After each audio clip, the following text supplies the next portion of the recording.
First story. I threw my husband's penectomy at his face to win an argument. Now he has ghosted me, and I'm regretting calling him a meatless stick. I never thought I'd be the kind of person to use someone's deepest pain against them just to win an argument. But I did. And now my husband is gone. When Eric and I got married, we always planned on having kids. It was never a question of if, just when. We had names picked out, talked about how we'd decorate the nursery, and imagined what life would be like when our family grew. But 2 years ago, he was diagnosed with an aggressive form of penile cancer. The doctors tried everything, but the cancer spread fast. In the end, they told us the only way to save his life was a penectomy. He survived, but in his mind, he lost everything that made him a man. At first, I tried to be strong for him. I stayed by his side through every surgery, every doctor's visit, and every painful moment of recovery. I told him over and over that nothing had changed, that we would find a way to still have a family through surrogacy, through adoption, through whatever options we had. But it didn't matter. Eric spiraled into a depression that no amount of love seemed to pull him out of. He refused therapy. He refused support groups. He started shutting me out emotionally, withdrawing deeper into his own pain. And I tried to be patient, to be understanding. But as months passed, as our conversations grew shorter and our silences stretched longer, something inside of me started to crack too. I was losing him, and I didn't know how to stop it. That night, the fight started over something trivial. A friend of ours was throwing a baby shower, and I casually mentioned how hard it was for me to be around so many happy families. Not because I wasn't happy for them, but because it reminded me of everything we had lost. I hadn't meant for it to turn into an argument. I was just venting, trying to express what I was feeling for once. But the moment I said it, I saw the shift in Eric's face. He became defensive immediately, telling me that if it hurt so much, I just shouldn't go. That he was trying to move on. That he didn't need a reminder of everything that was already killing him inside. I tried to tell him that wasn't what I meant, that I wasn't blaming him, I just needed to be honest about my own pain too. But the conversation quickly unraveled. Before I knew it, we were throwing accusations at each other. He said, I didn't understand what it was like to wake up every day feeling like less of a man, like he had been stripped of his identity. And I snapped. I told him that he wasn't the only one who had lost something. That I had lost my future too. That I had spent years dreaming of the family we were supposed to have, only to have it ripped away from me. And then, as the argument escalated, I called him a meatless stick. The second it left my mouth, I saw the life drain from his eyes. His entire body went rigid for a moment. He just stood there, staring at me like he couldn't believe I had actually said it. Then, without another word, he grabbed his jacket and walked out the door. At first, I was still angry. I told myself that he was the one running away. He was the one shutting down instead of talking things through. But as the hours stretched on, and he didn't come back, my anger slowly turned into dread. I called him. No answer. I texted. Nothing. His phone went straight to voicemail. Now, it's been 2 days. His parents haven't heard from him.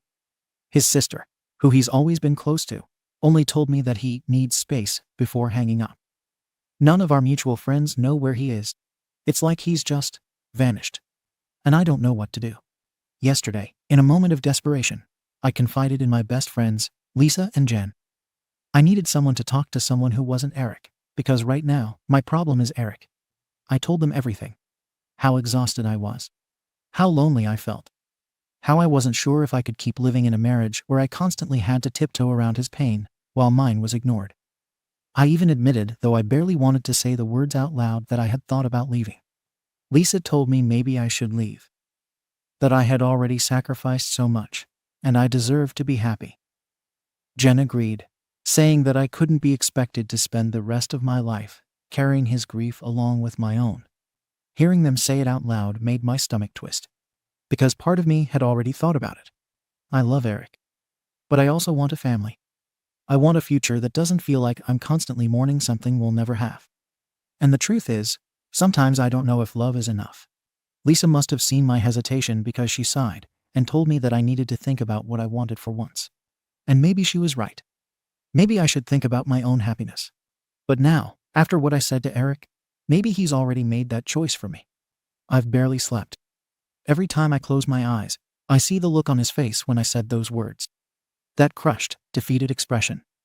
I keep checking my phone, hoping for a message, a missed call, anything. But there's nothing. Just silence. Eric has always struggled with his sense of identity. He grew up with a father who believed that a man's worth was tied to his strength, to his ability to provide, to his ability to be a man in every way. Losing that part of himself destroyed him. And yet, in one moment of frustration, I threw it all in his face. I feel like a monster. I don't even care about the argument anymore. I don't care about the baby shower, about what I want, about anything. None of it matters. If I've broken something in him that can't be fixed, I just want to fix this. But how do I take back words that are already out there? I've thought about driving around to look for him, but where would I even start? He has no close friends nearby, no favorite spots he usually runs to. The last time we had a bad fight, he just holed up in our guest room. But this feels different. What if I pushed him too far this time? What if he's not coming back? Top comments. Comment 1. Honestly, I feel for your husband, but at the same time, he can't keep making his pain the center of your marriage while completely ignoring yours. You lost a future too, and it's unfair that he shuts you out whenever you try to express your grief. Marriage is about supporting each other, not just carrying one person's suffering forever. He should have gone to therapy instead of letting his depression consume him. You snapped, sure, but after 2 years of walking on eggshells, who wouldn't? He's an adult. And running away instead of communicating isn't fair to you either. Comment 2. Wow, OP. Just wow. You do realize that your husband didn't just lose the ability to have kids, right? He lost an entire part of himself, his identity, his confidence, and probably any sense of self-worth. And instead of supporting him, you let your resentment fester, and then threw it in his face in the cruelest way possible. He already feels like a failure as a man, and you just confirmed it for him. Do you have any idea what kind of damage that does? If he never comes back, you only have yourself to blame. He didn't ruin your future, you did when you made him feel like he wasn't enough. Comment 3. I get that you were frustrated, and I won't pretend I don't understand your pain. You did lose something, and it's okay to grieve that. But Eric didn't choose this. He didn't wake up one day and decide to take away your dream of having kids. He had cancer. He survived, but at a terrible cost. And instead of being his safe space, you made him feel like the very thing that saved his life made him worthless to you.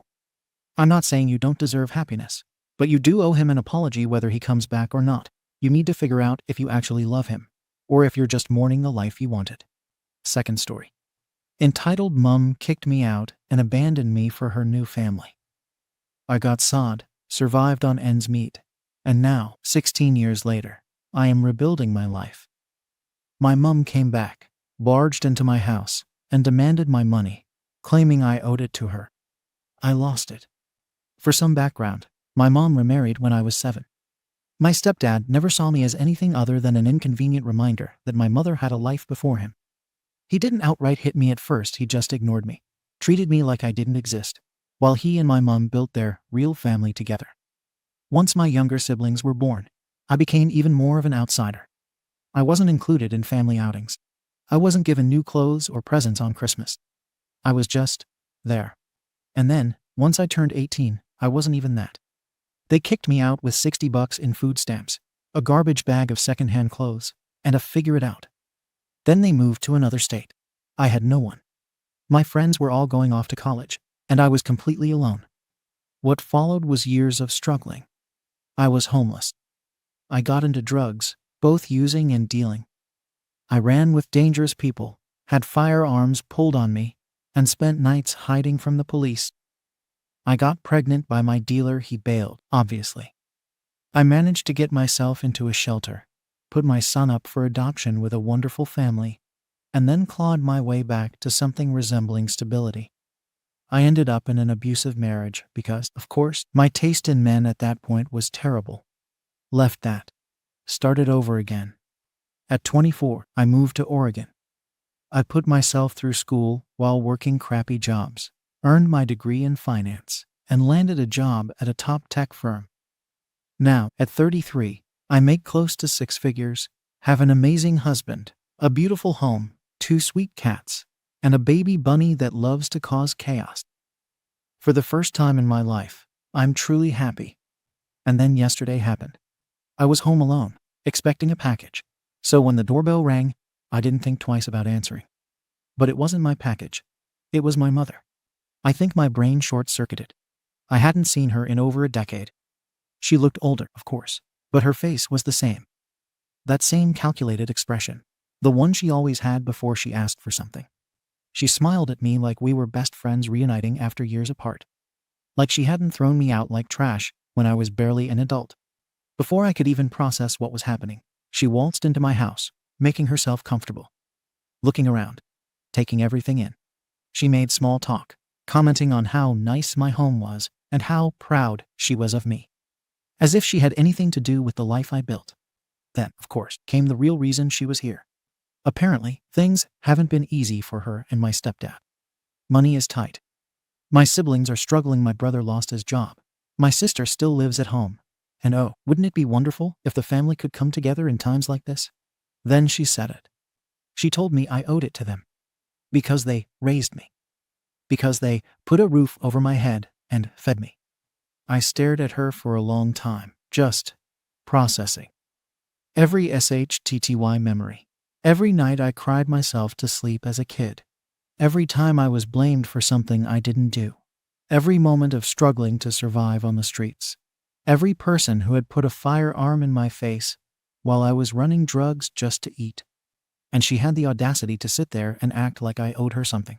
I don't even remember exactly what I said, but it was something along the lines of, "You abandoned me. You let that man treat me like garbage.